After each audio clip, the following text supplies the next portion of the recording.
My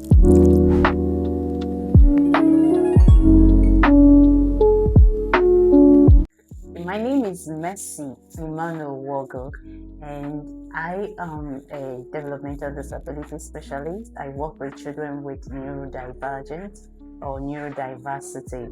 In the year 2014, I got registered as a behavioral technician, and from there I moved on to get a PGD, that's postgraduate in education. From there, I moved on to do my master's in communication therapy and disability studies, and I also had my international certification as a certified autism specialist with IVCCES, and currently I'm in view with my PhD program in developmental disability. Working with children with neurodivergence is a thing I derive joy doing, with the primary goal of seeing them make maximum progress. I've been in this practice since the year 2014 till now, so that's practically 12 years without stop. I've been in this field for 12 years. For me, this profession is so satisfying, and that is why I'm still on it and I'm continuing to grow in it.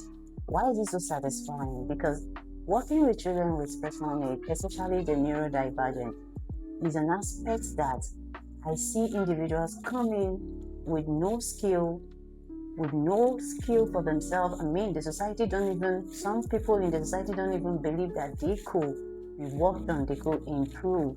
And doing one or two for them, seeing them go from nothing to something, seeing them not being able to talk and start being repeating your words, from repeating your words to having functional communication, being able to take care of themselves in feeding, toileting, dressing, being able to communicate their needs and be receptive to instructions, understand your verbal cues and carry on.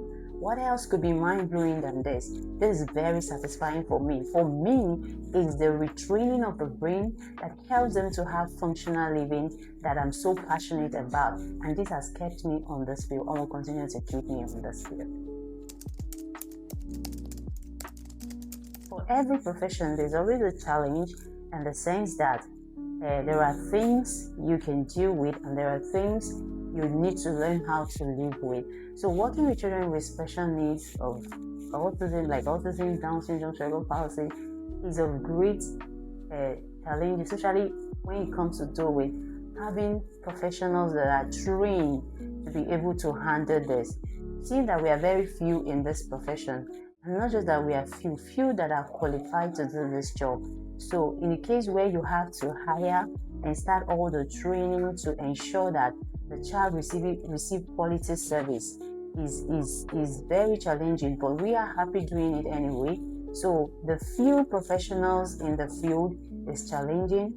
The lack of infrastructures to help assist the children, that's the right environment, an inclusive environment with the resources at it has to do with material resources, not human resources right now, because I've talked about the human resources. It's also very challenging. Having to also deal with the society that does not really understand what is going on with these children, not accepting inclusion, is also very challenging. And having a place where the funds are not available, and you've seen that this child needs therapy, but there's no fund because therapies have to be paid, resources have to be fought for to carry out the therapy sessions. So the funding is also a very big challenge that we face day to day. The exciting time for me is seeing these children progress, or me have to sign out a child, say you are free, the child can fit into the mainstream. That is very exciting for me, and I have done it over and over, where I have to send messages to parents and the parents giving their testimonials, and we agreeing together that this child does no longer need service, especially when they come in with at the early intervention stage from the age 1 to 5, and you see them maybe before they turn 10, 9, they're already doing so well for themselves that you could decide to take them off therapy.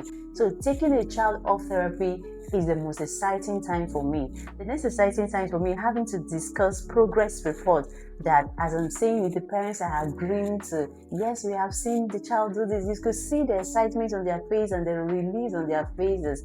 That is one moment that I always long to see. I always want to have that engaging conversation with parents, and I have to sign up a child that the child can do without therapy sessions.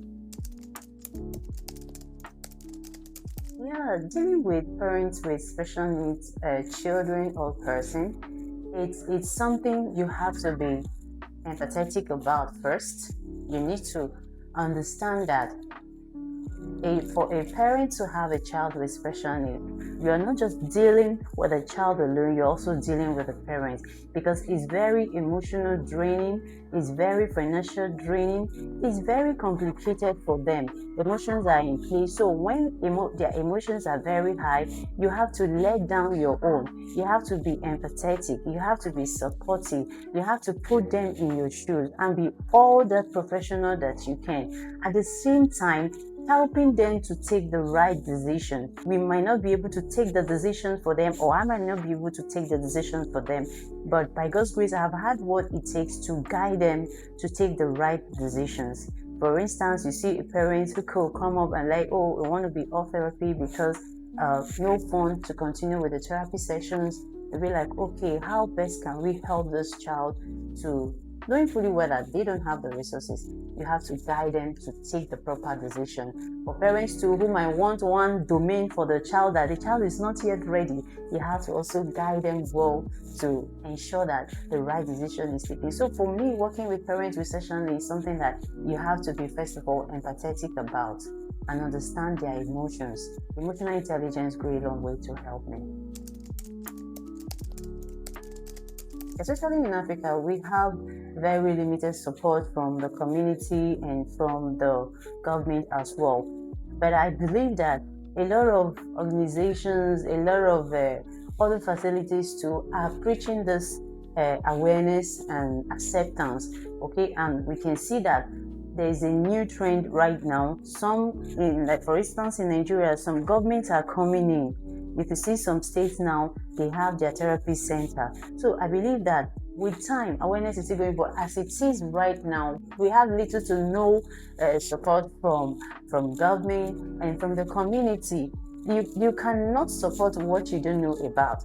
So we are still at the level of letting the community know what is really happening in our society when it comes to a child having autism or any other neurodevelopmental challenges.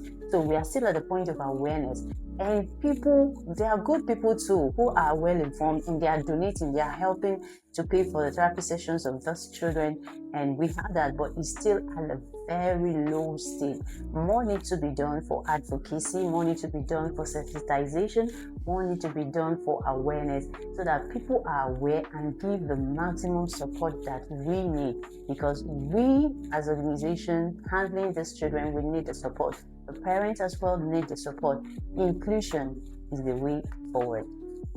I would like to say that in as much as we are struggling to ensure that everybody in the community or in the society out there understand what it means to attend to a child with special needs, I would like us all to be involved. When you see, it starts from you. Yes, it starts from you. When you see a parent holding on to a child who you might think that the child is behaving naughty, because you will call it naughty, the child might just be a special learner. Start giving your support. Start asking the parents, how can I help you with the child? If the parents want your help, we'll air it out. Why not? Stop stigmatization. Stop saying that I do not want my child to go to an inclusive school. So accept inclusion in the home, in the school, in the workplace, and in our society as a whole. Thank you very much.